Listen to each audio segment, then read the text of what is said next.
नमस्ते पशुपतिजी। नमस्कार सर। ठिक छ नि? एकदम ठिक छ सर, राम्रो छ। हजुरलाई कस्तो छ?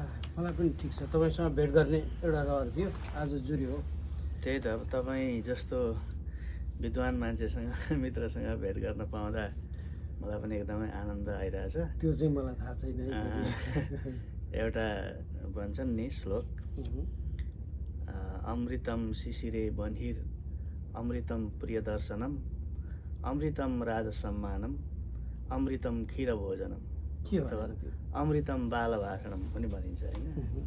जस्तो जाडोमा हिउँदमा घाम ताप्दा आगो ताप्दा होइन कस्तो आनन्दको अनुभूति हुन्छ नि। बिल्कुल होइन, त्यस्तै प्रिय मानिसहरू आत्मीय मानिसहरूसँग भेट्न पाउँदा पनि आनन्ददायक अनुभूति हुने गर्छ। साह्रै राम्रो कुरा। यो हाम्रो वैदिक साहित्य संस्कृत साहित्यमा त धेरै छ है यस्तो ज्ञान गुणका कुराहरू। छन् सर, यस्ता धेरै कुराहरू छन्। अब त्यो भनेको त महासागर समुद्र हो, हामीले टिप्ने भनेको बुँद अलिअलि होइन, सानो सानो थोपा। बस तपाईँले त्यो संस्कृत श्लोक भन्दाखेरि मलाई पनि एउटा श्लोक भन्न मन लाग्यो क्या यहाँ। भन्नु। यो उपनिषदमा के, माण्डुक्य उपनिषदमा अयम निजम परो बेति गणना लघु चेतसाम उदार चरितानाम तु वसुधैव कुटुम्बकम भन्दो रहेछ क्या।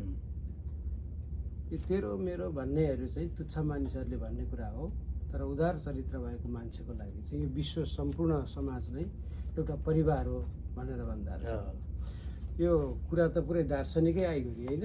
वास्तवमा यो मान्छेहरू कहाँबाट आयो हो संसारमा, हामी कहाँबाट आयौँ? यो त एकदमै गहिरो प्रश्न गर्नुभयो सर।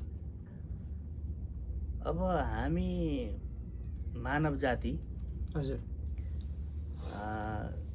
यो सभ्यतामा प्रवेश गर्नुभन्दा अगाडि जब हाम्रो मस्तिष्कले सोच्न थाल्यो नि, हजुर हामीले सोच्न थालेछौँ क्या हाम्रा पुर्खाहरूले हजुर हामी कहाँबाट आयौँ, कसरी भयौँ, यो सब कसरी भइराखेको छ। सूर्य उदाउँछन् हरेक दिन, रातमा चन्द्रमा देखिन्छन्, ताराहरू देखिन्छन्, वर्षा हुन्छ, ऋतुहरू परिवर्तन हुन्छन्। यस्ता कुराहरूले मानिसलाई जिज्ञासाहरू उत्पन्न भए र उनीहरूले ती जिज्ञासाहरूको जवाफका लागि विभिन्न खोज अनुसन्धानहरू चिन्तन मननहरू गर्न थाले। हाम्रा पुर्खाहरूले लगभग 10-15 हजार वर्ष अघिदेखि त्यस्ता किसिमका दार्शनिक चिन्तनहरू हुन थाले, वैज्ञानिक चिन्तनहरू हुन थाले। र हामीले मान्ने पत्याउने चिज भनेको अहिलेसम्मको जुन पछिल्लो वैज्ञानिक विकास छ, वैज्ञानिकहरूलाई उनीहरूले पत्ता लगाएका प्रमाणित गरेका कुराहरूलाई अलिकति प्रामाणिक मानिन्छ। त्यस आधारमा हेर्दाखेरि लगभग 13.8 अरब वर्ष अघि चाहिँ यो ब्रह्माण्डको सुरुवात भयो भनेर भन्छन्। 13.8 अर्ब वर्ष अघि बिग ब्याङ भयो र त्यहाँबाट सुरुवात भयो भन्ने एउटा वैज्ञानिकहरूको भनाइ छ। अब त्योभन्दा अगाडि चाहिँ के थियो त त्यसो भए? 13.8 अर्ब वर्ष अगाडि चाहिँ के थियो त त्यसो भए भन्ने एउटा प्रश्न पनि आउँछ, स्वाभाविक रूपमा आउँछ। त्योभन्दा अगाडि चाहिँ यो ब्रह्माण्ड एकदमै सङ्कुचित रूपमा तीव्र घनत्वमा खुम्चेर रहेको थियो भन्ने उनीहरूको भनाइ छ। अब हाम्रा ऋषिमुनि वैज्ञानिकहरूले पनि यस विषयमा चिन्तन मनन गरेका रहेछन् भन्ने कुरा हामीले ती शास्त्रहरू हेर्दा थाहा पाउँछौँ। जस्तो ऋग्वेदको 10औं मण्डलको 129औं सूक्तमा एउटा श्लोक छ, त्यसलाई चाहिँ नासदीय सूक्त भनिन्छ। त्यो सूक्तको भनाइअनुसार चाहिँ के छ भने यो ब्रह्माण्डमा केही पनि थिएन, न भूलोक थियो, न आकाश थियो, न सत थियो, न असत थियो, न मृत्यु थियो, न अमरता थियो, न यो सम्पूर्ण आकाशभन्दा परको चिज केही थियो, न त्यो आकाशलाई ढाक्ने केही चिज नै थियो। ब्रह्माण्ड पनि थिएन, केही पनि थिएन। भनिसकेपछि केही नहुनु भनेको पनि केही हुनु हो। बिल्कुल। त्यो केही हुनु भनेको के हो त? त्यो शून्यता होइन, महाशून्य थियो। भनेपछि ऋग्वेदको यो नासदीय सूक्तका अनुसार त्यो महाशून्यबाट प्रलय भयो, सुरुवात भयो। प्रलयको अगाडि केही पनि थिएन। केही नहुनु भनेको केही हुनु हो। त्यो केही हुनु भनेको महाशून्य हुनु हो। भनेपछि शून्यताबाट सृष्टिको सुरुवात भयो। अब विज्ञानले पनि के भन्छ? बिग ब्याङ अघि केही पनि थिएन, होइन? शून्यता थियो। अब वैदिक ऋषिहरूले चाहिँ त्यो शून्यतालाई ब्रह्म भनेका छन्, नाम दिएका छन् उनीहरूले, होइन? अब यतापट्टि अरू वैज्ञानिक दार्शनिक परम्पराहरूमा कतिपयले शून्यता भनेका छन् र विज्ञानको पनि कुरा लगाउ मिल्न आयो। बिग ब्याङ भन्छ, सिङ्गुलारिटी एउटा घनत्वमा थियो, एकत्व थियो, होइन? हरेक कुरा चाहिँ एकत्वमा रहेको थियो। भनिसकेपछि त्यहाँबाट अस्तित्वको सुरुवात भयो ब्रह्माण्डको, र त्यसपछि ब्रह्माण्ड बन्यो। तपाईँको पृथ्वी, ग्रहहरू, ताराहरू बने, विभिन्न कुराहरू अरबौँ वर्षमा बन्दै गए। करिब 10 अर्ब वर्षको कालखण्डमा चाहिँ ती ग्रह, तारा आदि इत्यादि, वायुमण्डल, ब्रह्माण्ड सबै बन्यो र अनेक ठुल्ठुला ज्वालामुखी विस्फोटहरू भए। पृथ्वी तातो थियो, त्यसपछि सेलायो, वर्षा भयो, पानी पर्यो, होइन? गहिरा ठाउँमा पानी जमे, समुद्रहरू बने र 3.8 अर्ब वर्ष अघि चाहिँ पृथ्वीमा एककोशीय जीवको चाहिँ अस्तित्व देखियो भन्ने वैज्ञानिकहरूको भनाइ छ। र 3.8 अरब वर्षमा अघि एककोशीय जीवबाट सुरु भएको यो जैविक विकासको परम्परा श्रृङ्खला अगाडि बढ्दै गयो। त्यसपछि जलचरहरू, उभयचरहरू, होइन? सरीसृपहरू, घस्रेर हिँड्नेहरू, त्यसपछि स्तनधारीहरू निस्किँदै गए। तर त्यो स्तनधारीहरूको विकास चाहिँ एउटा माइलस्टोन थियो। त्यसपछि चाहिँ अरू विभिन्न किसिमका स्तनधारी जीवहरूको विकास भयो र लगभग 3 लाख वर्ष अघि अफ्रिकामा होमोसेपियन्स भन्ने मानव प्रजातिको अस्तित्व देखियो, होइन? त्यो होमोसेपियन्सदेखि चाहिँ हाम्रा पुर्खाहरू चाहिँ त्यहाँदेखि जोडिन्छन्, होइन? हामी मानव जातिका पुर्खाहरू, आदिम पुर्खा भनेका ती होमोसेपियन्सहरू हुन्। तिनीहरूको पनि अब विभिन्न किसिमले उनीहरू विकास हुँदै गयो। पहिला 4 खुट्टा टेकेर हिँड्थे, होइन? पछि 2टा खुट्टाले हिँड्न थाले, 2टा हात खाली भए। ती 2टा हात खाली भएपछि उनीहरूले आफ्नो जीविकाका लागि उनीहरूलाई सजिलो भयो। उनीहरूको मस्तिष्क पनि चल्न थाल्यो, होइन? मस्तिष्कको विकास भयो। त्यसपछि उनीहरूले एउटा सभ्यताको सुरुवात गर्न थाले, होइन? त्यहाँबाट उनीहरूले सोच्न थाले कि हामी कसरी भयौँ, कहाँबाट आयौँ, त्यो अस्तित्व कहाँबाट आयो भनेर। जुन त्यसपछि 70 हजार जति वर्ष अगाडिदेखि हामी अलिकति एउटा मानव जस्तो स्वरूपमा आयौँ। 10-15-20 हजार वर्ष अगाडिदेखि हामीले यी कुरा सोच्न थाल्यौँ र यी कुराहरू पत्ता लगायौँ हामीले भन्ने चाहिँ पाइन्छ। त्यो तपाईँले अघि भन्नुभयो नि, एउटा बडो गजबको कुरा, त्यो नासदीय सूत्र, होइन? सुक्त। अनि त्यसबाट चाहिँ जुन कुरा आएको छ नि उत्पत्तिबारे, वैदिक साहित्यमा हामीले ब्रह्म भनेको छ। विज्ञानले यसलाई सिङ्गुलारिटीबाट बिग ब्याङ भएको भनेको छ। वास्तवमा त्यो ब्रह्म नै सिङ्गुलारिटी हो के? हजुर, हामीले त्यसरी बुझ्दाखेरि पनि हुन्छ भन्ने मलाई लाग्छ। अनि यो मानवको उत्पत्तिभन्दा अगाडि चाहिँ वास्तवमा त्यो पानीबाट जीवन बन्नको निम्ति आवश्यक पर्ने एउटा प्रारम्भिक बिन्दु प्रोटिनको आविष्कार भएको छ र त्यस पछाडि त्यहाँ लाखौँ करोडौँ किसिमका प्रोटिनहरू चाहिँ निर्माण भएर अनि जीवनको सुरुवात चाहिँ पानीबाट भएको र अनि त्यस पछाडि त्यो क्रमश बिस्तारै जमिनतिर फैलिएको भन्ने पनि छ। मान्छेको उत्पत्ति अहिलेको मानिस जो हामी छौँ त्योभन्दा अगाडि विभिन्न क्रममा विभिन्न किसिमका मानव प्रजातिहरू रहेछन् क्या, जस्तो होमो इरेक्टस, निएन्डरथल हुँदै, तर ती मानिसहरू पछि चाहिँ विलिन भएर गएर होमोसेपियन्सले त्यसलाई प्रतिस्थापन गर्यो र अहिले हामी त्यसरी आएका छौँ जस्तो मलाई लाग्छ। बिल्कुल सही कुरा, एकदम राम्रो कुरा। अनि यो वास्तवमा नि हामी गइरहेको चाहिँ कहाँ हो अहिले? मान्छे हिजो आज हामी गइरहेको कहाँ? हामी कहाँ गइरहेको छौँ? मान्छेको गन्तव्य कता हो? अब यो मान्छेको गन्तव्य चाहिँ यसलाई 2टा किसिमले हेर्नुपर्छ जस्तो लाग्छ। एउटा बाहिरी गन्तव्य, अर्को भित्री गन्तव्य। ओके। अब हामी यो सभ्यता कता गइराखेको छ भन्ने कुरा हो। बिल्कुल। कुनै पनि कुराको दार्शनिक रूपमा हेर्दाखेरि के देखिन्छ भने जे कुरा सृष्टि भएको हुन्छ, जे कुरा उत्पन्न भएको हुन्छ त्यो सम्पन्न भएर जान्छ हैन। कुनै पनि चिजका 3वटा स्थिति हुन्छ, ओके। सृष्टि, स्थिति र प्रलय उहुँ। हैन। ब्रह्मा, विष्णु, महेश्वर।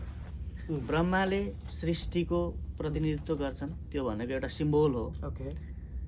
विष्णु स्थिति, उहुँ। अहिले हामी स्थितिको चरणमा छौँ उहुँ। र अन्तिममा त्यो लय भएर जान्छ, प्रलय भएर जान्छ, नासिएर जान्छ। त्यो भनेको त्यसलाई शिवले प्रतिनिधित्व गर्छन् हैन।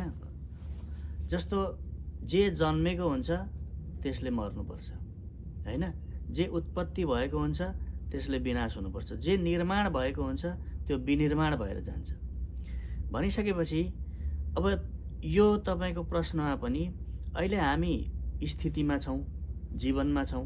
उहुँ। अब यो हुँदै हुँदै हुँदै हुँदै करोडौँ अरबौँ वर्षपछि त यो लय हुन्छ हैन। उहुँ। त्यो एउटा पाटो भयो। अर्को पाटो, अब हामी कहाँ जाँदैछौँ, के को खोजमा छौँ भन्ने कुरा आन्तरिक रूपमा हेरियो भने अब हामी सुख र आनन्दको खोजीमा होला मानिसहरू हैन। भनेपछि मानिसहरूको गन्तव्य चाहिँ सुख आनन्दतिरै हो। खोजी, त्यो खोजी हो। यसो गर्दाखेरि नि एउटा अस्तित्वको कुरा आउँछ क्या वास्तवमा। अस्तित्व, मानव अस्तित्व भन्ने हुन्छ। यो अस्तित्व चाहिँ कस्तो भने आफैमा के हो त यो अस्तित्व? अब यो यो मान्छेको मात्रै हुँदैन, हरेक हो बाख्राको त, पनि कुरा सबै कुरा सबैको। अस्ति भनेको छ, हुनु हुनु हैन। उहुँ। अस्ति भनेको अर्थ नै के हो भने अस्ति छ, हुनु। जे कुरा जस्तो हामी आफू भएको महसुस कसरी गर्छौँ त? जस्तो तपाईँ यहाँ हुनुहुन्छ हैन, तपाईँको अस्तित्व छ नि त। छ।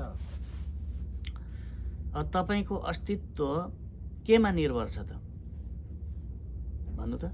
तपाईँको अस्तित्व केमा निर्भर छ भन्दाखेरि तपाईँको त्यो जुन बिइङनेस छ नि बिइङ हो हैन, उहुँ। त्यो बिइङनेसमा निर्भर भयो तपाईँको अस्तित्व। मेरो अस्तित्व पनि त्यही हो भनिसकेपछि चराचर जगतको अस्तित्व उसको हुनु, त्यो बिइङनेसमा निर्भर भयो। तर अर्कोपट्टिबाट अलिकति गहिराइबाट यसलाई हेर्ने हो भने म चाहिँ के देख्छु भनेदेखि जस्तो तपाईँको अस्तित्व मेरा निम्ति चाहिँ है, उहुँ। अथवा मेरो अस्तित्व तपाईँका निम्ति छ कि छैन भन्ने आधारमा, अथवा यो सारा ब्रह्माण्डकै अस्तित्व नि अस्तित्व ओके हैन, मेरा निम्ति ब्रह्माण्डको अस्तित्व तबसम्म हुन्छ जबसम्म म हुन्छु क्या ओके हैन। उहुँ। जबसम्म म हुन्छु तबसम्म मात्रै यो सारा संसार ब्रह्माण्डको अस्तित्व एटलिस्ट मेरा निम्ति हुन्छ। जब म हुन्न मेरा निम्ति त्यो अस्तित्वै भएन। भनेपछि तपाईँ हुनुहुन्छ, तपाईँको अस्तित्व मेरा निम्ति छ, मेरो अस्तित्व तपाईँको निम्ति होइन, तपाईँ जबसम्म तपाईँले त्यो बिइङनेस अनुभूति गर्नुहुन्छ नि गर्नुहुन्छ। उहुँ। तबसम्म मात्रै यो सारा अस्तित्वको अर्थ छ क्या तपाईँका निम्ति अच्छा, हैन। म छु त्यसकारण यो ब्रह्माण्ड छ। एक्ज्याक्टली। यदि म भन्नाले अब म भनेको चाहिँ के भन्नु, चेतना। अब शरीर त एउटा पदार्थ मात्रै हुन्छ, ढुङ्गा माटो भन्नु र शरीर भन्नु त एउटै होला नि हैन। तर यति हो कि ढुङ्गा माटोमा चेतना छैन भन्छन्, ममा म पदार्थमा चेतना छ। त्यसकारण चेतनाले चाहिँ यो सिद्ध गर्छ कि म छु, मेरो हुनुको अस्तित्व चेतनाले परख गर्छ। अघि तपाईँले भनिहाल्नुभयो, अब त्यो यदि हामी नै थिएनौँ भने यो ब्रह्माण्ड छ भनेर भनिदिने कसले त हैन। पुरा दार्शनिक कुरै भयो आयो त यहाँ त। तपाईँको प्रश्नहरूले त्यतै डोर्याउँछन्। रमाइलो हुन्छ तपाईँसँग कुराकानी गर्दाखेरि।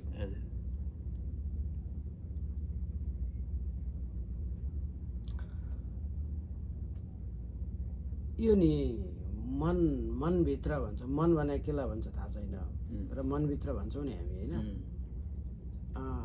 यसले तर्क गर्छ क्या एउटाले। उम्,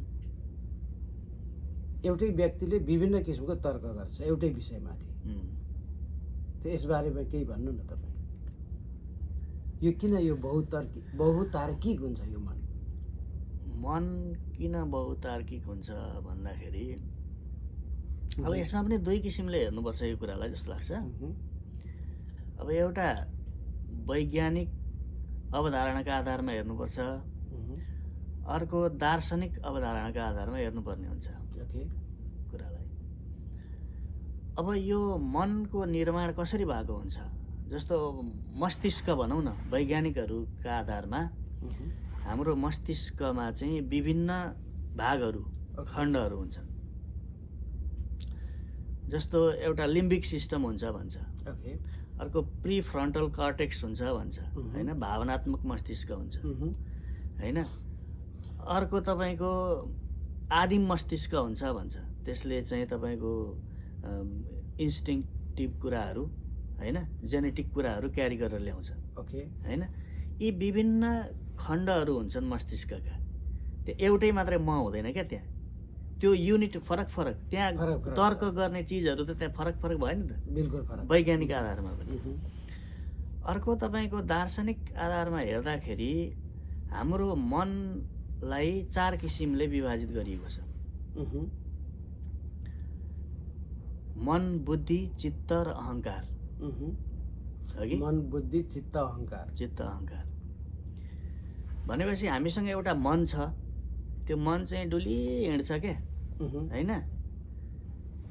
अर्को बुद्धि छ, त्यो बुद्धिले मनलाई लगाम लगाउँछ, ओके, होइन।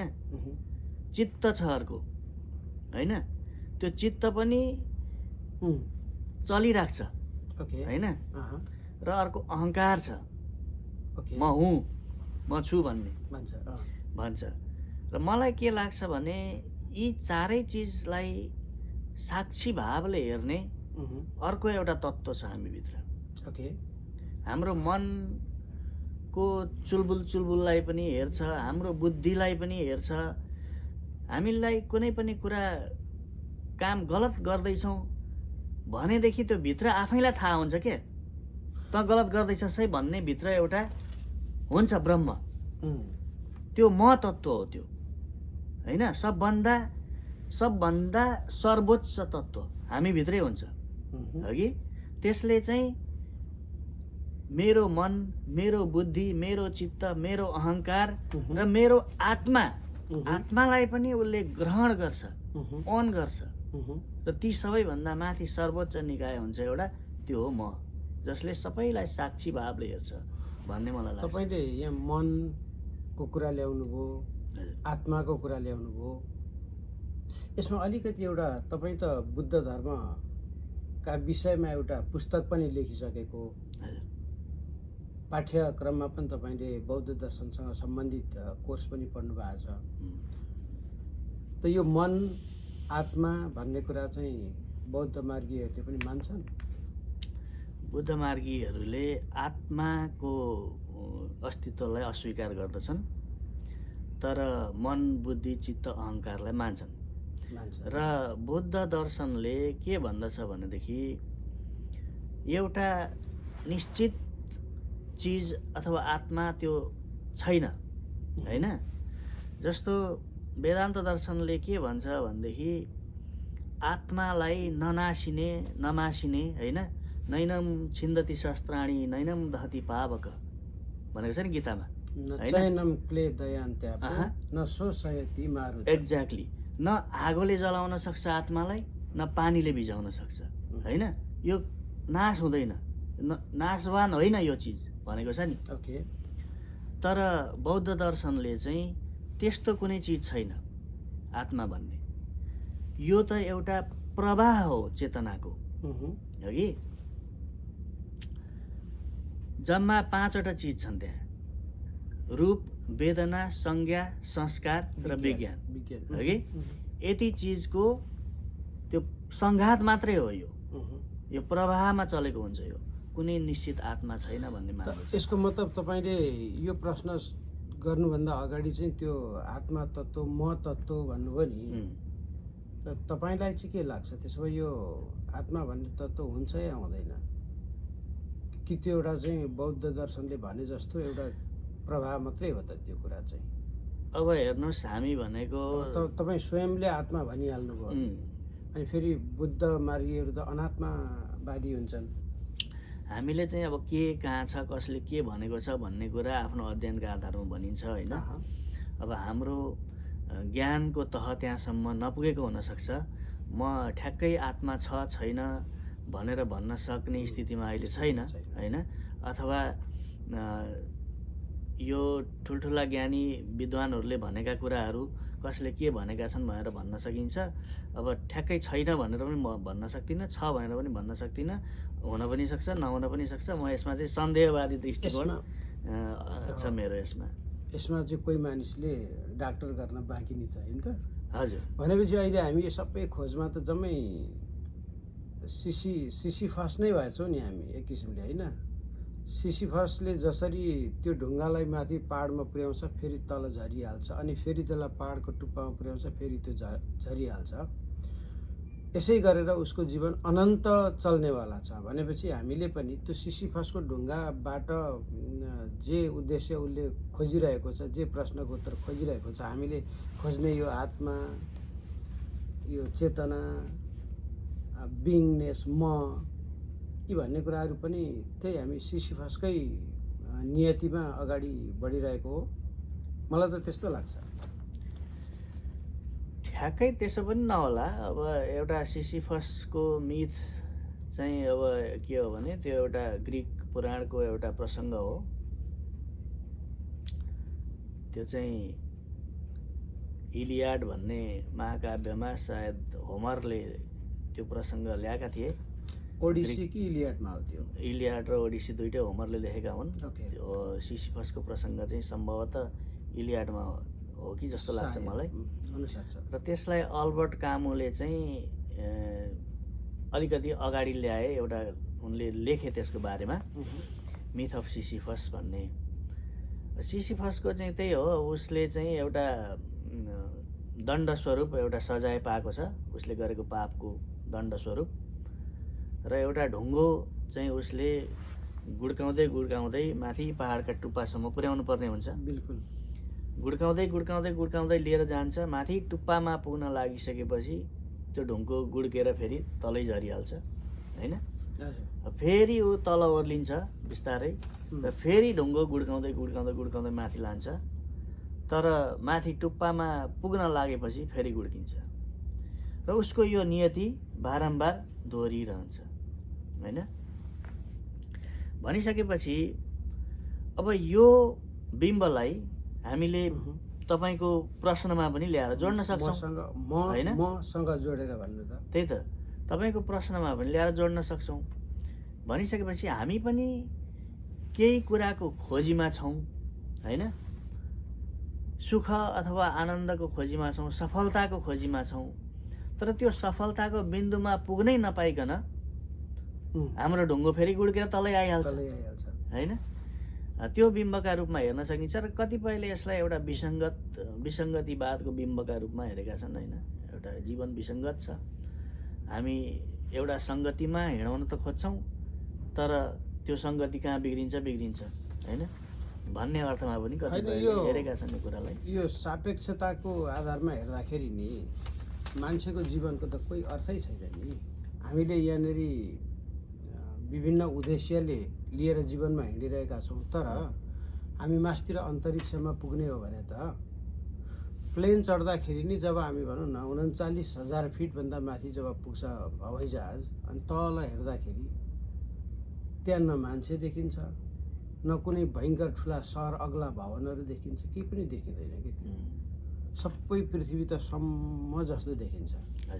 अब त्यो यति विशाल त्यो अन्तरिक्षबाट हेर्दाखेरि पृथ्वीको अस्तित्व नै कति सानो जस्तो देखिन्छ भने यसभित्र भएका ती कमिला जस्ता मान्छेहरूको के उद्देश्य छ? खोइ खासै उद्देश्य त एउटा सोलर सिस्टमको हिसाबले हेरौँ, मिल्की वेको हिसाबले हेरौँ, अथवा एउटा ब्रह्माण्डको सापेक्षतामा हेर्दा मान्छेको अस्तित्वको त के अर्थ छ? खासै अर्थ त जस्तो लाग्दैन।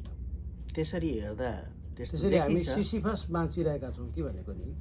त्यसरी हेर्दा त्यस्तो देखिन्छ।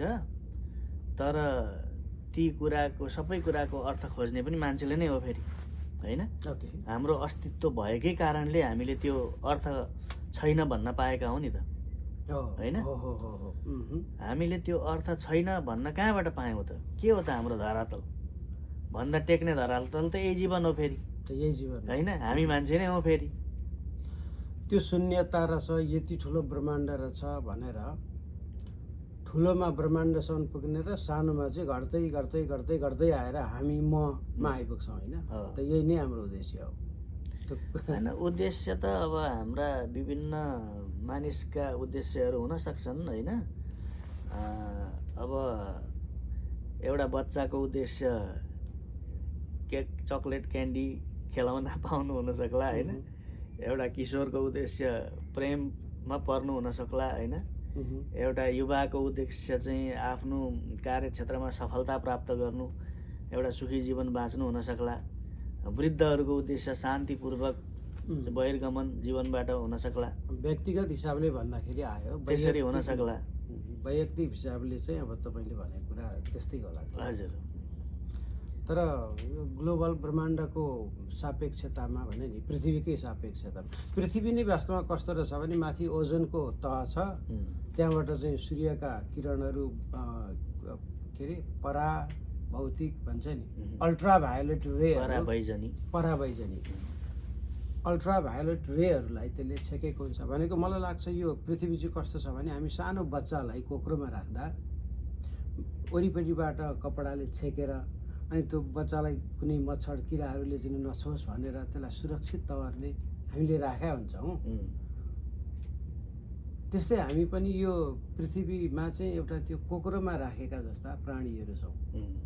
बिल्कुल। र हामीले बुझेको धेरै बाँचेको जुन संसार छ, हामी उति मास्तिर त्यो अन्तरिक्ष केन्द्रमा जाँदा हाम्रा नियम लागू हुँदा रहन्छन्। त्यहाँनिर एउटा मान्छे त त्यो हावामा तैरिँदो रहेछ, पानी पियो भने पनि त्यो पानीलाई यसो खन्याउने हो भने पनि त्यो हावामा तैरिँदो रहेछ। अनि त्यो एउटा बुँद भनेर नि, अनि त्यसलाई मान्छेहरूले चाहिँ यसरी मुखले तानेर यसरी खाइरहेका देखाएको थियो क्या, होइन? सुनिता विलियम्सको एउटा डकुमेन्ट्री भन्दाखेरि त्यसले त्यहाँ त्यो बयान गरेका थिइन्। त हामी चाहिँ एउटा सानो कोक्रोमा राखेका प्राणीहरू हौँ क्या, र यो कोक्रोबाट बाहिर जाने बित्तिकै हाम्रा सबै नियमहरू भङ्ग हुन्छन् र अर्कै किसिमको एउटा अस्तित्वको अर्कै किसिमको अवस्था त्यहाँ देखा पर्छ क्या। त्यसैले यो बडा मलाई चाहिँ के लाग्छ भने हाम्रो अस्तित्व चाहिँ यति सानो छ कि फेरि पनि त्यसको सापेक्षतामा हामी चाहिँ सिसिफसकै जिन्दगी बाँचेछौँ जस्तो लाग्छ। तर हाम्रो सापेक्षतामा आउँदा चाहिँ फेरि म जे गर्दैछु मेरो उद्देश्य, अर्थात् सिसिफसले पनि त्यो ढुङ्गा माथि पुर्याउनु र त्यसलाई फेरि तल आएर त्यो जब ढुङ्गा गुड्किन्छ अनि त्यो रमित हेरेर बस्छ ऊ, र उसलाई पहिल्यै के थाहा छ भने अब त्यो ढुङ्गालाई म फेरि माथि ल्याउनु पर्छ भन्ने उसलाई पहिल्यै थाहा छ। त्यो नै उसको जीवनको उद्देश्य हो। त्यसैले हामी सिसिफसलाई हेर्दा सिसिफसकै जीवन बाँचा त होला, तर हामीले हाम्रै यसमा पनि हाम्रो अस्तित्व खोजिरहेका हुन्छौँ र हामी जे गरिरहेका छौँ त्यो नै हाम्रो उद्देश्य हो, जीवनको उद्देश्य हो भन्ने मलाई लाग्छ। अच्छा, एउटा कुरा यो बुद्ध दर्शनको विषयमा कुराकानी गर्दा गर्दै हामी सिसिफसमा पुगेछौँ। हजुर। बुद्ध दर्शनको प्रारम्भिक उत्पत्ति चाहिँ के वैदिक सनातन धर्ममा केही मतभेद राखेर उत्पत्ति भएको धर्म हो, त्यस्तै देखिन्छ फेरि? मतभेद राखेर भन्न सकिन्छ। जस्तो अब बुद्ध धर्म हुन त गौतम बुद्ध, सिद्धार्थ गौतम आफै पनि एउटा सनातन परिवारका मानिस थिए, होइन? र उनीले जब आफ्नो अध्ययन, मनन, चिन्तन, ध्यानबाट ज्ञान प्राप्त गरे, त्यो ज्ञानमा चाहिँ सनातन त्यस बेलाको समाजमा चलिराखेका केही कुराहरूको मान्यताभन्दा फरक मान्यता उनले विकसित गरे। जस्तो त्यो समाजमा चाहिँ पशु हिंसा असाध्यै बढी थियो के, बलि प्रथा, र उहाँको चाहिँ एउटा अहिंसावादी दर्शन मानिन्छ त्यो। अर्को कुरा अघि पनि हामीले प्रसङ्ग ल्यायौँ कि आत्मा हुन्छ र अनात्माको प्रसङ्ग हैन। फन्डामेन्टल डिफ्रेन्स भनेको त्यहाँनेरि छ। उहाँले सनातन धर्मले वैदिक धर्मले आत्मालाई मान्दछ, आत्मालाई यो नाशवान होइन भन्ने मान्दछ। बौद्ध दर्शनले अनात्मा भन्ने मान्दछ, आत्मा छैन भन्ने कुरा मान्दछ। र त्यो आधारमा भन्दाखेरि सनातन धर्मभन्दा बिल्कुलै फरक मान्यताहरूका साथ विकसित भएको धर्म भन्न सकिन्छ, धर्म अथवा दर्शन। अच्छा, उत्पत्ति चाहिँ जहाँबाट भएको भए पनि वैदिक परम्पराबाट केही मतभेदहरू राखेर आएको भए पनि अब बुद्ध दर्शन चाहिँ एउटा त्यसमा केही मूलभूत कुराहरू बुद्ध दर्शनमा छन्, त्यसले त्यसलाई एउटा स्वतन्त्र धर्म दर्शन भनेर चाहिँ व्याख्या गर्न सकिन्छ। अर्को कुरा के पनि हो भनेदेखि अब वैदिक धर्ममा के छ भने त्यहाँनिर परमात्मा ईश्वरको परिकल्पना छ हैन। अब यो जगतको कारण नै ईश्वरका कारण भएको हो हैन, ब्रह्मका कारण भएको हो भन्ने छ भने बुद्धले चाहिँ उहाँले चाहिँ प्रतित्य समुत्पाद भन्ने एउटा नियम दर्शनको प्रतिपादन गर्नुभयो। त्यसले चाहिँ कारण कार्यमा आधारित एउटा दर्शन हो त्यो। र कुनै पनि चिज कारणमा निर्भर भएर उत्पन्न हुन्छ र त्यो कारणलाई हटाइदिने हो भने उत्पन्न नै हुँदैन हैन। भनिसकेपछि कुनै पनि चिजको कारण भएर मात्रै उत्पत्ति हुन्छ, ईश्वर कारण होइन, ब्रह्म कारण होइन भन्ने खालको उहाँले तर्क ल्याउनु भयो, दर्शन ल्याउनु भयो। त्यस आधारमा यो वैदिक दर्शन धर्मभन्दा फरक रह्यो। त्यो प्रतित्य समुत्पादको तपाईँले कुरा गर्नुभयो नि, कारण कारणताको कुरा। हजुर, यो त वास्तवमा आइन्स्टाइनको रिलेटिभिटीको थ्योरी अफ रिलेटिभिटीसँग पनि मिल्छ क्या। अब बुद्ध त अब कति अगाडिका हुन् आइन्स्टाइन भन्दा। मलाई लाग्छ आइन्स्टाइनले कज एन्ड इफेक्ट जुन कारण कारणताको सिद्धान्तको जुन कुरा गरे त्यो बुद्ध दर्शन पनि पढाएको थियो होला, वैदिक दर्शन पनि पढाएको थियो होला भन्ने मलाई लाग्छ। हुन सक्छ, किनभने ठ्याक्कै त्यो जुन प्रतित्य समुत्पादमा जसरी कारण र कार्यहरूको एउटा क्रम अगाडि बढेको छ, अब त्यो कुरा त थ्योरी अफ रिलेटिभिटीमा त्यही कुरा छ, त्यही कुरा पढ्नुपर्छ। त्यसकारण हाम्रा वैदिक सनातन धर्महरू अथवा चाहिँ बुद्ध दर्शनहरू, पूर्वी सभ्यतामा चाहिँ उत्पत्ति भएका यी दर्शनहरू पनि एकदम विज्ञानपरक, विज्ञानसम्मत देखिन्छ होइन। बौद्ध दर्शन त एकदमै वैज्ञानिक छ। यो एउटा भन्छ नि मान्छेहरूले धर्म र विज्ञान आपसका विरोधी तत्त्व हुन् भनेर एउटा चाहिँ भनाइ छ। यो अफवाह हो जस्तो मलाई लाग्छ। कसरी? किनभने विज्ञानले धर्मको विरोध गर्छ, गर्दैन। अनि धर्मले फेरि विज्ञानको विरोध गर्छ, गर्दैन। विज्ञान भनेको कुरा के हो भनेर कसैले भन्यो भने विज्ञान भनेको अल्टिमेट ट्रुथ खोज्ने कुरा हो। विज्ञानले खोजिरहेको कुरा चाहिँ अल्टिमेट ट्रुथ केबाट बनेको छ, यो संसार पदार्थ कसरी चाहिँ जन्म भयो, चेतनाको उत्पत्ति कसरी भयो भन्ने बारेमा विज्ञानले खोजिरहेको छ। त्यही विषय पनि धर्मले व्याख्या गरेको छ। हाम्रा वेदहरू, अघि तपाईँले सुरुमा भनेको वेदको मन्त्र त्यो त्यसैमा आधारित छ। अनि धर्म दर्शनले पनि ब्रह्माण्डको उत्पत्ति कसरी भयो भन्ने बारेमा अब ब्रह्म पुराणमा त्यसको चाहिँ व्याख्या गरिएको छ।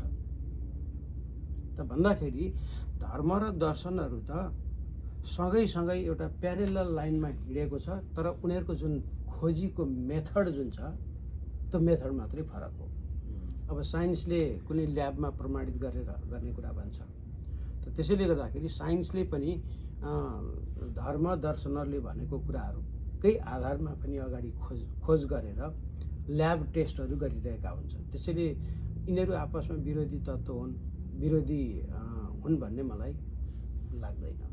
त्यही होइन त कुरा त्यसरी भन्न सकियो, तर व्यवहारले चाहिँ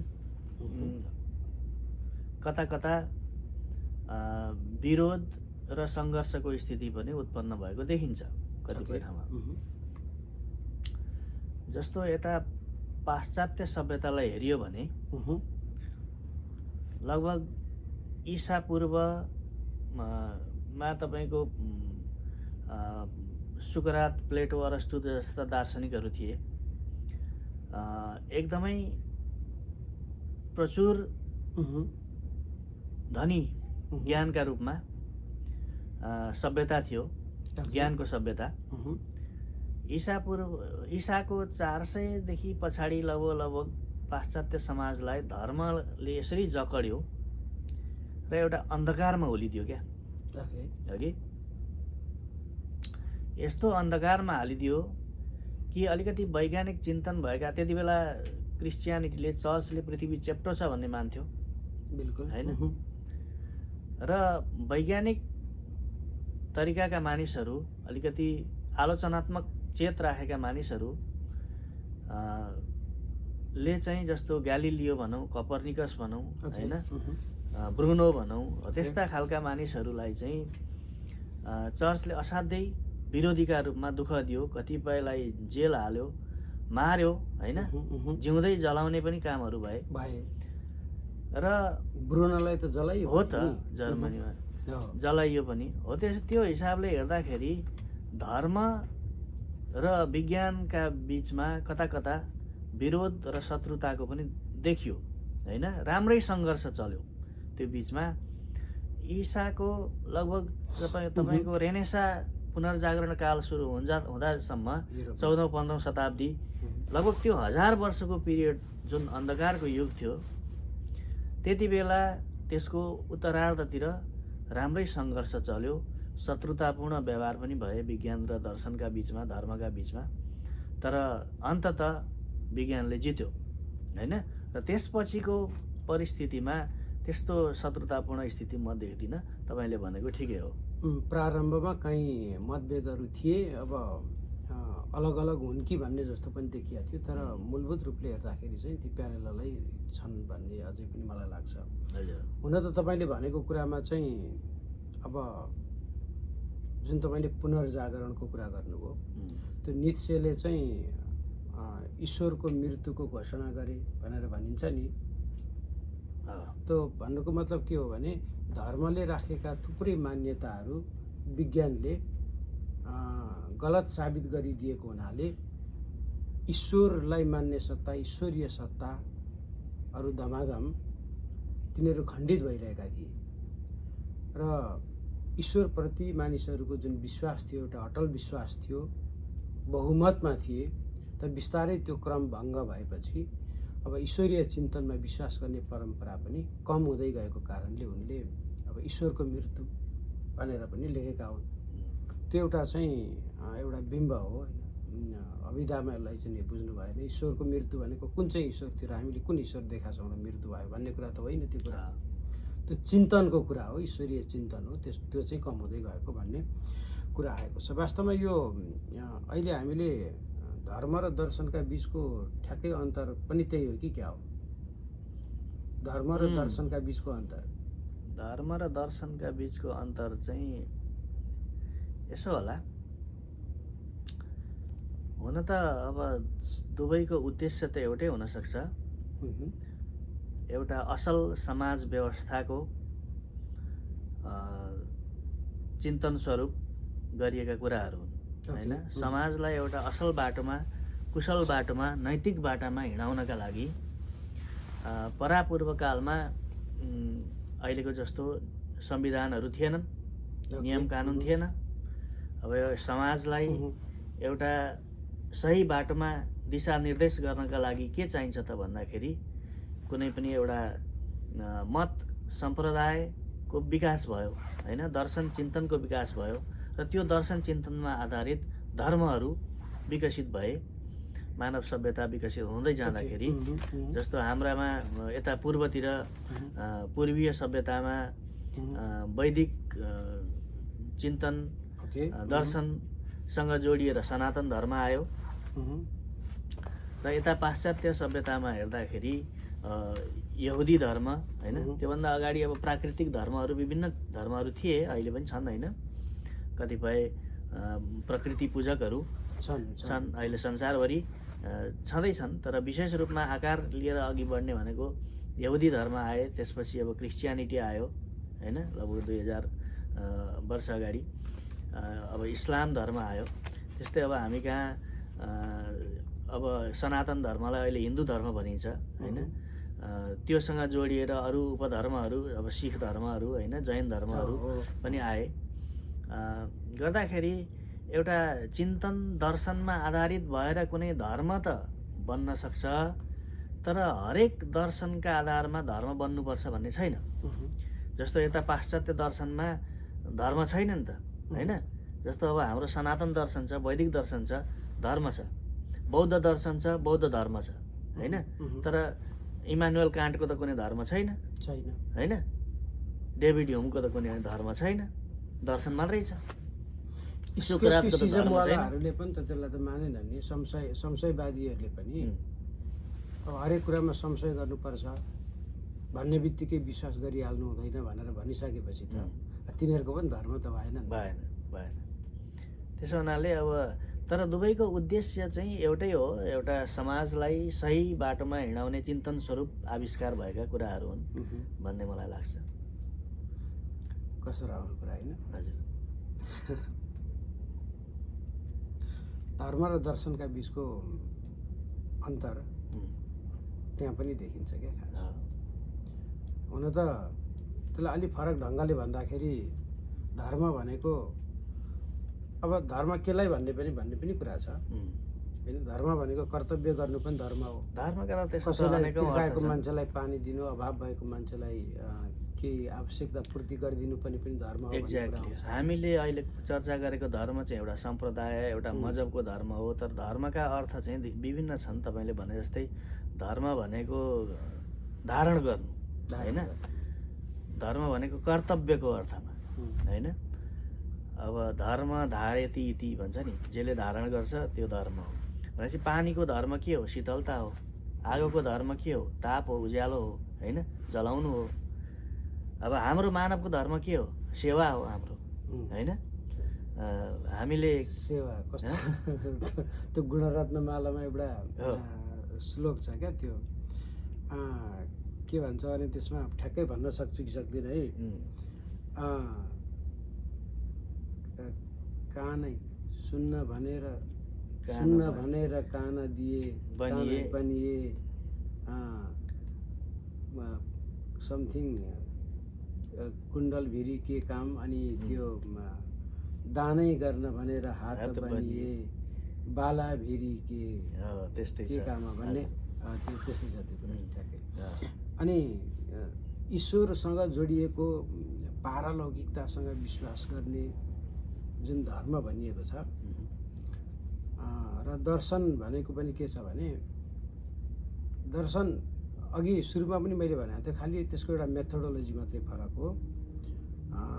दर्शन र धर्मका बिचको अन्तर चाहिँ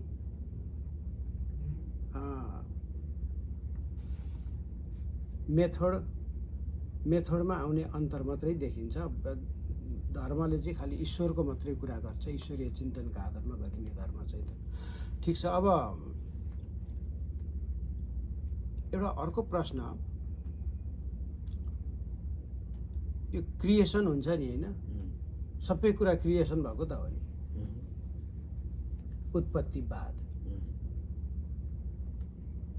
यसबारेमा के भन्नुहुन्छ? अघि पनि हामीले चर्चा गऱ्यौँ। अब जे उत्पन्न हुनुपर्ने कारण विद्यमान भएपछि कुनै पनि चिज उत्पत्ति हुन्छ होइन। उत्पत्ति चाहिँ के आफै हुन्छ कि? त्यही त मैले भने नि, जस्तो पदार्थ र चेतनाको उत्पत्ति भन्ने जुन कुरा छ, पहिला पदार्थको उत्पत्ति के नथिङनेसबाट आयो कुनै समयमा? त्यही त अब केही पनि कुरा उत्पन्न हुनका लागि दुईटा कुरा चाहिन्छ भन्छ होइन। विज्ञानले पनि पदार्थ र चेतनाको अस्तित्वलाई स्वीकार गरेको छ। अब जस्तो हामी साङ्ख्य दर्शनको रिफरेन्स लिने हो भने साङ्ख्यले प्रकृति र पुरुषको संयोगबाट सृष्टि उत्पन्न हुन्छ भन्छ होइन। त्यस्तै पदार्थ र चेतना मिलेपछि त्यो चाहिँ सृष्टि उत्पन्न भयो। तर पदार्थ र चेतनाले मात्रै पुगेन, त्यो उत्पन्न हुने कारण विद्यमान हुनु पर्यो क्या। ओके होइन, जस्तो बौद्ध दर्शनले भन्छ नि कुनै पनि चिज हुनका लागि कारण हुनुपर्छ नि। केही पनि चिज उत्पत्ति हुनका लागि कारण हुनुपर्छ, अकारण त हुँदैन। भनिसकेपछि त्यो कारण हुनुपर्ने कारण विद्यमान भएपछि, त्यो कारण त्यहाँ उपस्थित भएपछि मात्रै कुनै पनि चिज उत्पत्ति हुन्छ। उत्पन्न हुनुपर्ने कारण के हो त भन्दा पदार्थ र चेतनाको संयोग होइन, प्रकृति र पुरुषको संयोग। त्यो भएपछि कुनै पनि चिज उत्पत्ति हुन्छ भन्ने मान्यता देखिन्छ। तर एउटा कुरा नि साङ्ख्य दर्शनको कुरा गर्दा तपाईँले अघि कुरा ल्याउनु भयो प्रकृति र पुरुष। त्यो दर्शन पढ्दाखेरि के भनेको छ भने प्रकृति जड हुन्छ, पुरुष चेतन हुन्छ। तर ती चाहिँ पहिल्यै थिए, अनादि हुन् तिनीहरू भन्ने कुरा गर्छ। मेरो प्रश्न कहाँनिर हो भने यदि त्यो प्रकृति जड हो भने त्यो जडको उत्पत्ति चाहिँ कहाँबाट भएको भन्ने कुरा हो क्या। भलै साङ्ख्य दर्शनले त्यो अनादि हो भने पनि, त्यसको उत्पत्ति खोज्न सकिँदैन भनेर भने पनि हामीले चाहिँ विज्ञान सम्मत हेर्दाखेरि त त्यसको पनि उत्पत्ति कहाँबाट भयो भनेर भन्नुपर्छ नि। जस्तो त्यो म सोफिज वर्ल्ड पढ्दै थिएँ, त्यसमा के भनेको छ भने सुरुकै एउटा वाक्य, सायद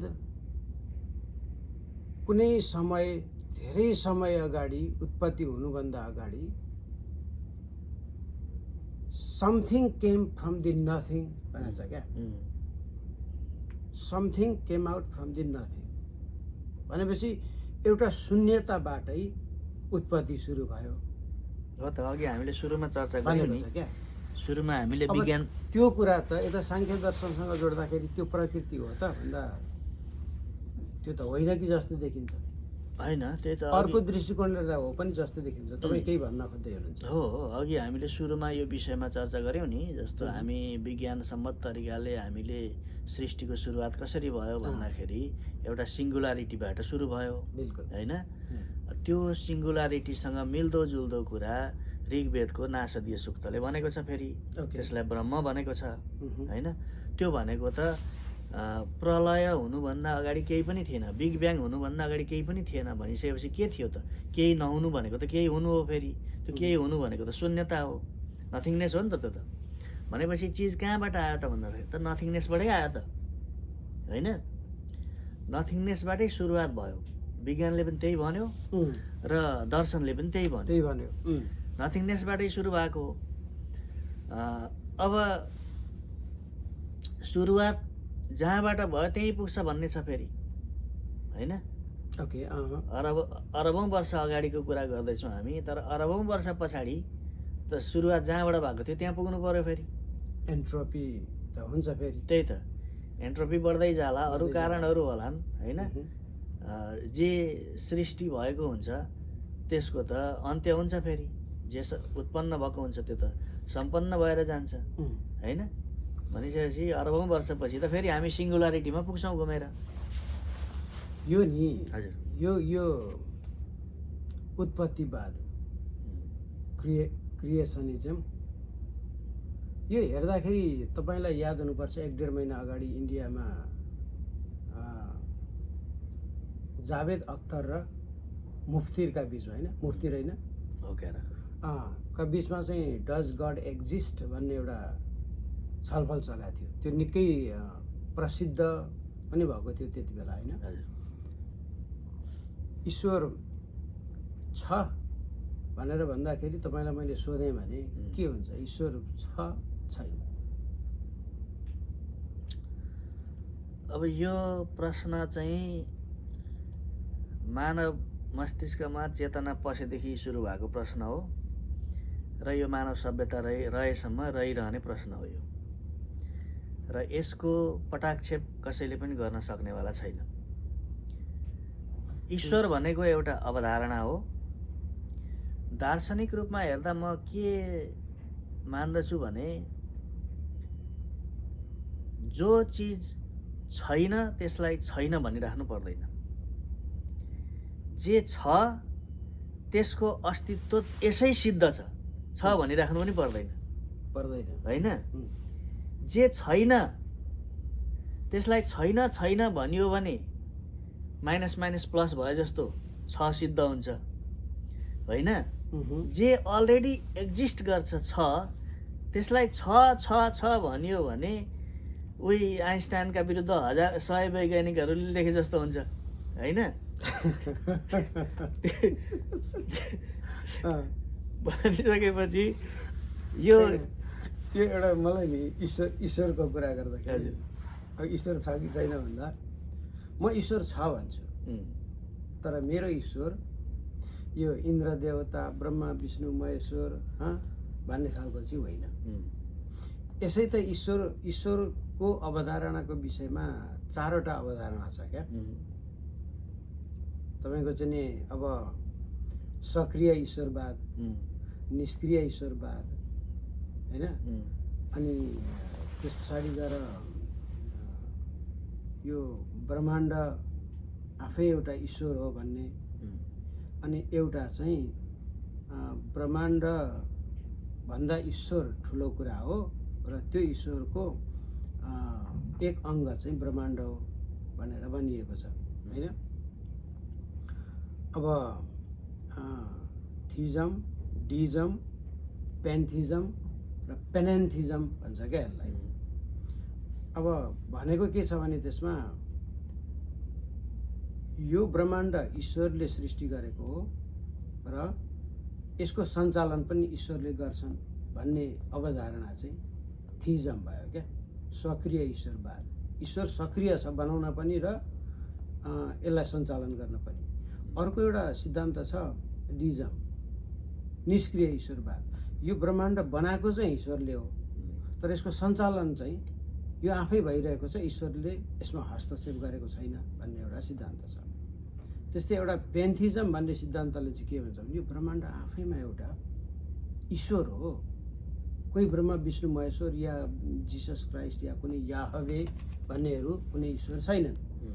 त्यस्तै अब पेनेन्थिजियमले चाहिँ के भन्छ भने ब्रह्माण्ड भनेको ईश्वरको एक अङ्ग हो भनेपछि यसको मतलब ब्रह्माण्डभन्दा ठुलो ईश्वर छ, ईश्वरको एक अङ्ग हो, कुनै औँला होला, खुट्टा होला, केही होला, मस्तिष्क होला। यो विचारलाई अध्ययन गर्दाखेरि चाहिँ मलाई के लाग्छ भने त्यो जुन तेस्रो अवधारणा छ नि, यो ब्रह्माण्ड नै ईश्वर हो भन्ने कुरा चाहिँ मलाई हो जस्तो किन लाग्छ भने नि, तपाईँ एउटा मकैको दाना लिनुहोस् र त्यसलाई राखिरहनुहोस्, त्यो उम्रिँदैन। त्यसलाई चाहिँ धुलो माटोमा कुनै माटोमा लगेर छोडिदिनुहोस्, सुक्खा माटो, त्यहाँ पनि उम्रिँदैन। त्यसमा पानी हालिदिनुहोस्, अब त्यो 2-4 दिनमा उम्रिन्छ। अब भन्नलाई मकैको दाना सजीव भन्ने कि निर्जीव भन्ने? मकैको दाना मात्रै त निर्जीव होला नि त। सजीव हुनलाई त त्यसले सास फेर्नु पर्यो, त्यो बढ्नु पर्यो। मकैको बोटलाई चाहिँ हामी त लिभिङ थिङ भन्छौँ, सजीव भन्छौँ, तर दाना त बढेन नि त। त्यस कारण त्यसलाई निर्जीवै मान्नु पर्यो। अब पानी निर्जीव हो, अब माटो निर्जीव हो। अब त्यो तिनटाको संयोजन ठ्याक्कै त्यहाँनिर मिलाएर राखिदियो भने त्यो बिउ चाहिँ उम्रिन्छ।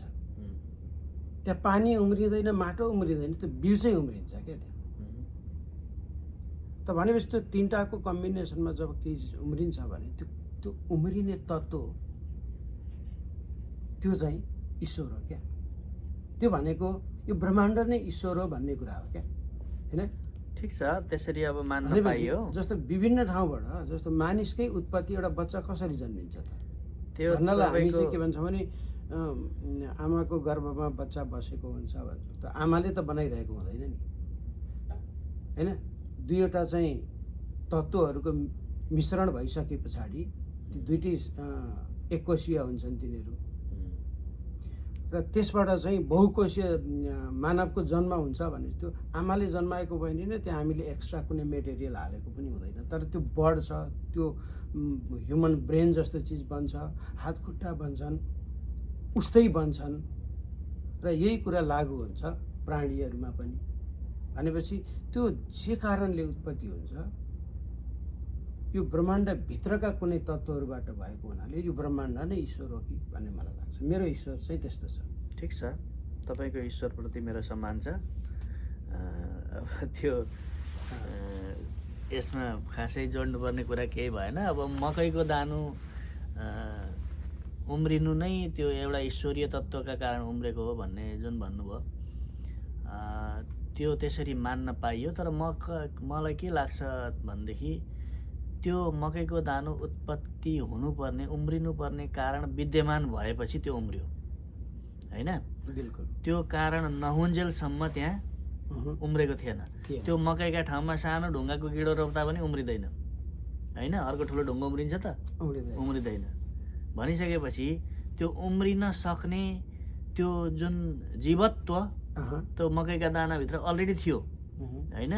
त्यसले त्यो उम्रिन पर्ने कारण पायो त्यहाँ, पानी र माटो होइन। अथवा माटो पनि चाहिँदैन, पानीमा मात्रै भिजाउँदा पनि उम्रिन्छ होइन।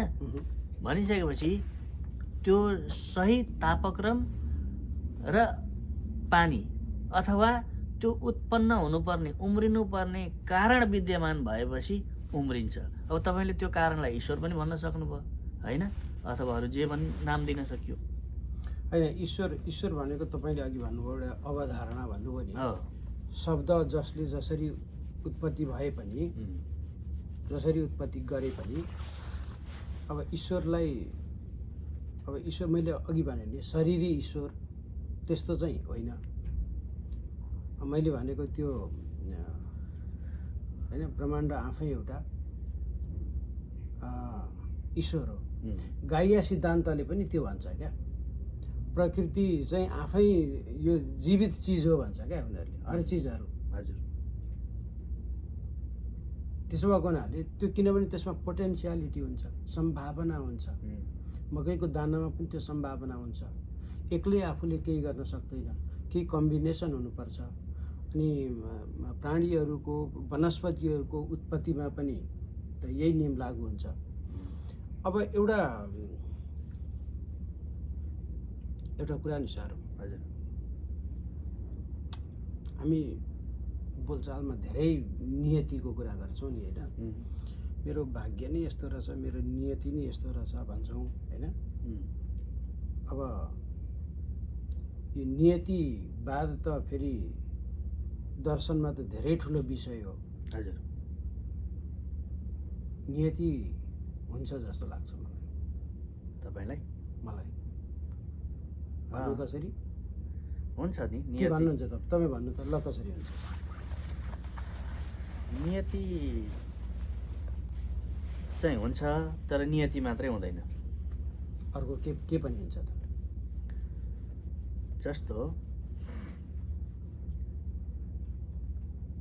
म जुन परिवारमा जन्मेँ अथवा तपाईँ जुन परिवारमा जन्मिनुभयो यो कसैको इच्छाले भएको कुरा होइन नि, होइन। त्यसो हुनाले त्यसलाई नियति मान्नुपर्ने हुन्छ।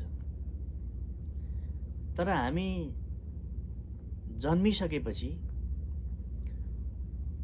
त्यसपछिको जुन हामी काम कर्तव्यहरू गर्छौँ ती चाहिँ सम्पूर्ण कुराहरू नियतिमा निर्भर हुँदैनन्। ती मान्छेका स्वतन्त्र इच्छा, फ्री विल, स्वतन्त्र सङ्कल्प अथवा स्वतन्त्र इच्छामा आधारित हुन्छन्। जस्तो आज बिहान तपाईँ अब म बिउजिन्छु भनेर बिउजिनु भयो कि बिउजिसकेपछि पो म बिउजेछु भन्ने भयो? बिउजिसके पछाडि म बिउजेछु भन्ने थाहा पाइयो। भनिसकेपछि हाम्रो स्वतन्त्र इच्छा चाहिँ पहिला नियति आउँछ, उहुँ, त्यसपछि स्वतन्त्र इच्छा सुरु हुन्छ। जस्तो म कहिलेकाहीँ फुर्सदमा यसो गाउँतिर डुल्न निस्किन्छु क्या। यसो पर ठुल्ठुला फाँट बारीहरू हुन्छन् होइन, किसानहरूले विभिन्न पशुवस्तुहरू पालेका हुन्छन्। अनि कतै घोडा गाई बाख्राहरू ठुलो वरिपरि ठुलो फाँटमा ठुलो फिल्डमा खेतमा वरिपरि बार लगाएर उहुँ, राखेका हुन्छन् क्या, त्यहाँभित्र चरिराखेका हुन्छन् उहुँ, गाई घोडाहरू। अनि मलाई यो तपाईँको प्रश्न मलाई यसरी अब मनमा यस्ता किसिमका जिज्ञासाहरू उत्पन्न भइराख्छन् होइन, अब किन हुन्छन् थाहा भएन। अनि मलाई के लाग्छ त्यस्तो देख्दा भनेदेखि बहुतर्की हुन्छ नि त हो। भनेको अघि अनि मलाई के लाग्यो भनेदेखि त्यो वरिपरि बारेको बार चाहिँ नियति हो अच्छा, होइन, त्यहाँ भित्र घोडाहरूलाई राखेको छ, बार चाहिँ नियति हो। भित्र गाईहरू चरिराखेका छन्, ठुलो विशाल बार छ, उहुँ, वरिपरि बारेको छ। ओके, त्यो बारभन्दा बाहिर उनीहरू जान सक्दैनन्। उम्, उनीहरू नियतबद्ध छन् त्यहाँभित्र बस्नका लागि। उम्, तर त्यहाँभित्र चर्न खान चल्न होइन, एकले अर्कालाई हान्न झगडा गर्न जहाँसुकै बस्न गोब्र्याउन जेसुकै गर्न पनि तिनीहरू स्वतन्त्र छन् होइन। उहुँ, त्यो बारभित्र उनीहरूको स्वतन्त्र इच्छाले चल्छ, जहाँनिर जुन कुनाको घाँस खान पनि उनीहरू पाउँछन्, तर त्यो बार नागेर जान पाउँदैनन्। भनिसकेपछि नियति भनेको त्यो बार हो। हामी मानव जातिको पनि हामी पनि त्यो नियति रूपी बारभित्र छौँ, तर त्यो बारभित्र हाम्रो स्वतन्त्र इच्छाले चल्छ र स्वतन्त्र इच्छा नै प्रधान हुन्छ। स्वतन्त्र इच्छाकै आधारमा जिन्दगी चलाउनुपर्छ भन्ने मलाई लाग्छ। एकछिनको लागि नि तपाईँले भनेको त्यो घोडाहरूलाई राखिएको जुन बार छ नि त्यो बाहिरी, त्यो बार कसले निर्माण गर्यो भन्दाखेरि घोडाको नियति सृजना गर्ने मानिसहरूले त्यो बार बारे होइन। अब मानिस घोडा हुने हो भने जसरी घोडाको नियतिकर्ता मानव हो, मानवलाई नियतिमा बाँध्ने बार लगाउने अर्को कुनै चिज त चाहियो नि त, त्यो ईश्वर हो क्या होइन। त्यो ईश्वर भनेको अघि अघि मैले भने नि त्यो बारभित्र घोडाहरू चर्ने कुरा चाहिँ के हो भने एकछिन घोडाहरू चर्ने कुरा चाहिँ स्वतन्त्र इच्छा भन्नुभयो। यो चाहिँ अघिको ईश्वरीय अवधारणा जुन थियो नि निष्क्रिय ईश्वरवाद, घोडा स्वतन्त्र रूपले चरिरहेका छन् भनेको ईश्वरले ब्रह्माण्डको सृष्टि गर्यो र ब्रह्माण्डलाई चाहिँ स्वतन्त्र छोडिदियो, यसमा हस्तक्षेप गरेन भनेपछि ईश्वरले सृष्टि गरेको ब्रह्माण्डभित्र हामी छौँ होइन, र हामी कैयौँ गतिविधिहरू हाम्रो स्वतन्त्र इच्छाले गर्छौँ, तर यो ब्रह्माण्डभन्दा बाहिर चाहिँ हामी जान सक्दैनौँ। अथवा जसलाई हामी एउटा परिधि मान्छौँ मानिसको, त्यो परिधि भनेको बार हो। त्यो कसले बनायो? ईश्वरले बनायो होइन।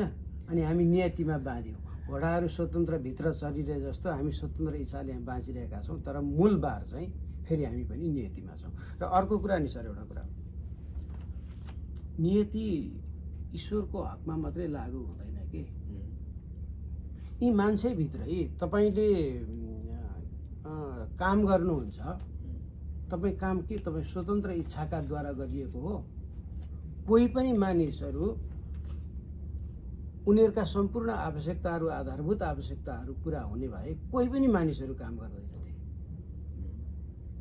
र आवश्यकताको पूर्तिका निम्ति जुन मानिसहरूले काम गर्न बाध्य छन्, त्यो बाध्यता चाहिँ नियति हो क्या होइन। घोडाहरू त्यहाँ थुनिन बाध्य छन्, त्यसलाई यसरी हेर्नुपर्छ, यसलाई यसरी हेर्नुपर्छ। म यसलाई सक्छु। अनि तपाईँको कुरा है, हामी मोबाइल चलाउँछौँ, गाडी चलाउँछौँ, जुत्ता लगाउँछौँ, कपडा लगाउँछौँ, खाना खान्छौँ होइन। गाडी घोडाका कुरा, मोबाइलका कुरा, टिभीका कुरा होइन, कम्प्युटरका कुरा तपाईँलाई कसैले दिइरहेको छ क्या। त्यो कुरा हामीलाई निमित्त बनाइरहेको छ। लीला लेखनमा पनि हामी निमित्त हौँ भनेको छ क्या, विस्तृत घोषणापत्रमा इन्द्रबहादुर राईले। हामी निमित्त हौँ। हामीलाई मोबाइल बेच्नेहरू अरू कोही छन्? यो संसारका हरेक मानिसहरूलाई मोबाइल बेच्नुपर्छ भनेर मोबाइल कम्पनीहरू मोबाइल उत्पादन गरिरहेका छन्, ल्यापटपहरू निर्माण गरिरहेका छन्, गाडी कम्पनीहरूलाई प्रत्येक मान्छेलाई गाडी कुदाउन बाध्य बनाउनुपर्छ भनेर तिनीहरू लागिरहेका छन् र हामीलाई यस्तो जरुरी बनाइएको छ कि हामी गाडी बिना अब हिँड्नै सक्दैनौँ। पर्सनल गाडी हामीलाई चाहियो भनेपछि हाम्रा नियतिकर्ताहरू ती को हुन् त भन्दाखेरि यिनै प्रोडक्सन गर्नेहरू, प्रोडक्ट हाउसका मालिकहरू नै हाम्रा चाहिँ नियतिकर्ताहरू हुन्। त्यसैले हामी एउटा नियतिमा बाँधा छौँ। अब तपाईँलाई म यसलाई तपाईँको कुरालाई म अलिकति संक्षेपीकरण गरेर म के भन्छु भने तपाईँले भनेको कुरा बिल्कुल सही हो। यसरी हेर्दा दुई किसिमका नियति देखिन्छन्। ओके, एउटा प्राकृतिक नियति, एउटा कृत्रिम नियति। बस हगि भन्न सकिन्छ। अब जस्तो हामी काम गर्न बाध्य छौँ भन्नुभयो नि, अब सबैलाई पुगिसरी आउने हो भने कोही पनि काम गर्दैनन्। यो प्राकृतिक नियति हो। यो मोबाइल फोन आदि इत्यादि सबै कुराहरू तपाईँले भन्नुभयो यो कृत्रिम नियति हो, होइन? जस्तो चराहरूलाई काम गर्नु पर्दैन त, बिहानै उड्छन्, चारो खोज्छन्, होइन? तिनीहरूलाई यो कृत्रिम नियतिले के फरक पार्दैन? उनीहरूलाई पर्दैन, होइन? त्यो त उडिराखेका छन्। तर यो कृत्रिम नियति हामी मानवले सिर्जना गरेको सिर्जित नियति हो कि यो, होइन? त्यो कारणले यो कृत्रिम नियति हो। तर ती चरा पनि एउटा प्राकृतिक नियतिमा त छन् फेरि, बिल्कुल, होइन? ती चरा हुन पनि रोजेर चरा भएका त होइनन् फेरि, ती पनि होइनन् नि त। बिल्कुल, ती त एउटा प्राकृतिक कारणले ती चरा भए। त्यो आधारमा नियतिलाई तपाईँले भनेको व्याख्याका आधारमा मैले चाहिँ दुई किसिममा विभाजन गरेँ। एउटा प्राकृतिक नियति, एउटा कृत्रिम नियति। हामी यी दुईटा नियतिका अधीनमा चाहिँ छौँ। तर पनि यति हुँदाहुँदै पनि प्रधान चाहिँ स्वतन्त्र इच्छा नै हो। हामी आफ्नै इच्छाले चल्ने हो। त्यो नियति बदल्ने साहस र सामर्थ्य पनि हामी भित्रै छ। त्यो नियति निर्माण गर्ने पनि, बदल्ने पनि, ध्वंस गर्ने साहस र सामर्थ्य पनि मान्छेभित्रै हुन्छ। त्यही भनेर त मैले अघि भने नि, सबै मानिसमा जाग्रत भएको र सुतेको त्यो क्षमता हुन्छ। अधिकांश मानिसहरूको नियति उत्पादन गर्न सक्ने क्षमता चाहिँ सुतेको हुन्छ र बहुमत मानिसहरूलाई, थोरै बहुत अल्पमतका मानिसहरूले नियतिकर्ता बनेर हामीलाई त्यो नियतिमा हिँडाइरहेका छन्। हाम्रा स्वतन्त्र इच्छाहरू चाहिँ असाध्यै कम छन् क्या। जस्तो हामीले खाना खान्छौँ नि, यो खाना खाने कुरा पनि हाम्रो स्वतन्त्र इच्छाले भएको होइन क्या। भोक लागेपछि हामीले खाएको। म सुत्छु भनेर मेरो स्वतन्त्र इच्छाले सुते आउँदैन, निन्द्रा लागेपछि मानिस सुत्ने हो, है? अब एकछिनको लागि अघि तपाईँले घोडाको जुन एउटा बिम्ब प्रयोग गर्नुभयो, त्यो घोडाभित्र चाहिँ त्यहाँ आफ्नो इच्छाले जे पनि गर्न पाउने उसलाई स्वतन्त्रता छ भनेको जस्तो कुरा चाहिँ हामी मनोरञ्जनको सवालमा चाहिँ कुनै दिन छुट्टी पर्यो भने त्यो नियतिले सृजित गरेको जुन तपाईँले भन्नुभयो सृजित नियति, होइन, ले तपाईँलाई आइतबार सोमबार छुट्टी दिन्छ अथवा एक दिन छुट्टी दिन्छ। त्यस दिन तपाईँ घुम्न जानुहुन्छ, पार्टी गर्नुहुन्छ, नाच्नुहुन्छ, समुद्रमा घुम्न जानुहुन्छ। यो चाहिँ अघि घोडाले जे गर्न पाएको त्यो बारभित्र बना जस्तो कुरा हो। ती अत्यन्तै लिमिटेड छन्। ती हाम्रा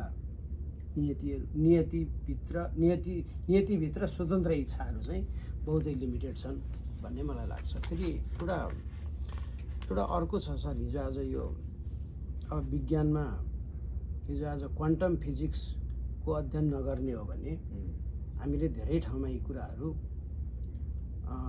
धेरै कुराहरूको समाधान गर्न सक्दैनौँ। त यो चाहिँ भयङ्कर एउटा हामीले बुझिआएको जस्तो कारणताको सिद्धान्त नै खारेज हुन सक्ने किसिमको एउटा कुरा छ। क्वान्टम इन्ट्याङ्गलमेन्ट भन्छ क्या क्वान्टम फिजिक्समा। बताउनुहोस् त। यो संसारमा तपाईँ एक्लै हुनुहुन्न क्या। त्यो एक्लै भनेको मेरो परिवार छ त्यस कारण म एक्लै छैन भन्ने खालको कुरा होइन क्या यो। तपाईँ यहाँ बोलिरहनु भएको छ, तपाईँलाई बोलाउने यो त विज्ञानले भनेको कुरा है, विपरीत फङ्सन भएर आउँछ। तपाईँ एउटा वस्तुको मल्टिपल एक्जिस्टेन्स हुनसक्छ होइन, छ भएको कारणले तपाईँ भएको कारणले अर्को कोही छ अथवा अर्को कोही भएको कारणले तपाईँ भइरहेको छ। त्यो इन्ट्याङ्गल भएको जुन वस्तु हो त्यो ब्रह्माण्डको अर्को छेउमा पनि हुनसक्छ तपाईँकै छेउमा पनि हुनसक्छ। र अत्यन्तै लामो दूरीमा छ भने तिनीहरूको बिचको गतिविधि एकले अर्कोलाई प्रभाव पार्छ र त्यो प्रभाव चाहिँ त्यसमा टाइम जिरो हुन्छ, टाइम ल्याप्स हुन्छ त्यसको बिचमा। यहाँ हल्लियो भने उता पनि हल्लिन्छ। त भन्नुको मतलब हामीले गरेका सबै कुराहरू नियति नै हो कि बाध्यताबाट हल्लिएको कारणले हामी हल्लिया हो कि भन्ने त्यो देखिन्छ। किनभने जुन गतिविधि त्यो अर्को चिजमा हुन्छ हामीमा हुन्छ, अथवा हामीमा भयो भने त्यसमा हुनसक्छ र त्यसमा टाइम ल्याप्स छ भनेपछि त्यसलाई दूरीले त्यसलाई फरक पार्दैन। यसको मतलब त हामी काममा जान्छौँ, कारण छ होइन, तर हामी काममा गएको कारणले त्यस्तो भएको होइन क्या त्यो कुरा। हामीसँग इन्ट्याङ्गल्ड भएको जो वस्तु हो त्यसको गतिविधि, त्यसको मुभमेन्टका कारणले हामी पनि मुभमेन्ट गरिरहेका हुन्छौँ भन्छ क्या क्वान्टम इन्ट्याङ्गलमेन्टले। अब त्यो निकै गहन विषय छ, त्यस विषयमा चाहिँ थप अध्ययन गर्नुपर्ने हुन्छ। ठिक छ। त्यसैले गर्दाखेरि तर यो कन्क्लुजनमा चाहिँ मलाई के लाग्छ भने नि, धर्म र विज्ञान छ नि, यिनीहरू आपसमा विरोधी तत्त्व होइनन्, समानान्तर अगाडि गइरहेका छन्। यिनीहरूले आफ्नो प्रयोगशाला यिनीहरूको अलग अलग छ र ईश्वर, मैले अघि भने ईश्वर छ, तर पारम्परिक तवरले मानिआएको ईश्वरको रूपमा त्यो छैन। अघि मैले मकैको उदाहरण पनि दिएँ। त्यसलाई जसले उमार्छ, जसले त्यो उत्पत्ति गर्छ, त्यो केही चिज छ क्या त्यसमा। र साङ्ख्य दर्शनले भने जस्तो प्रकृति र पुरुष चाहिँ आपसमा मिले भने अनि त्यो जड प्रकृति चाहिँ अनि त्यो सृजनामा आउँछ भन्दा त्यो पनि एउटा भयङ्कर भ्यालिड लजिक छ होइन। अब त्यो साङ्ख्य दर्शनले भन्यो, अब वेदान्त दर्शनले त्यही कुरालाई ब्रह्म भनेर भनिदियो। त्यसकारण वेदान्त चाहिँ एकात्मवादी भयो, साङ्ख्य चाहिँ द्वैतवादी भयो। त चाहे त्यो साङ्ख्य द्वैत होस् या चाहिँ वेदान्त एकात्मवादी होस् होइन, तर कुरा चाहिँ एउटै हो क्या। त्यसो भएको हुनाले यो हामीले भने जस्तो यो आफै उत्पत्ति भएको यो ईश्वर छैन भन्ने कुरा होइन। ईश्वर छैन त्यो खालको जो हामी विश्वास गरिरहेका छौँ, तर जो उत्पत्ति हुनसक्छ र जेले उत्पादन गर्छ त्यो चाहिँ ईश्वर हो। मलाई यस्तो लाग्छ सर। ठिक छ। केही छ तपाईँलाई मलाई सोध्नुपर्ने केही कुरा? यो त इन्टरेक्सन कुनै अन्तर्वार्ता तपाईँ, तर मैले धेरै प्रश्न सोधेँ नि। ठिक छ, केही छैन। अब यो तपाईँसँग यसरी कुराकानी गर्न सधैँ आनन्द लाग्छ होइन, अघि सुरु पनि भने अब यस्तो अवसर जुर्यो आज पनि। ल यसो गरौँ नि त, एउटा कुरा के गरौँ भने मलाई पनि काममा जानु छ अब एकछिनबाट। एउटा शान्ति मन्त्र जपौँ नि त होइन? ल भन्नुहोस्। फेरि मलाई फेरि पुरा गर्न सक्छु कि सक्दैन, कहिलेकाहीँ त कन्फ्युज हुन्छ के। ओम द्यौ शान्तिरन्तरिक्ष गो शान्तिः पृथिवी शान्ति शान्तिरोषधयः शान्तिः वनस्पतयः शान्तिर्विश्वे देवाः शान्तिर्ब्रह्म शान्तिः सर्वगो शान्तिः शान्तिरेवि सामा शान्तिरेविः शान्ति शान्ति शान्ति। ल सर नमस्कार। नमस्कार सर। तपाईँसँग एकदम भेटभाट भयो, म अब लाग्छु पनि होला। हस् सर। धन्यवाद भनौँ है त। हस्।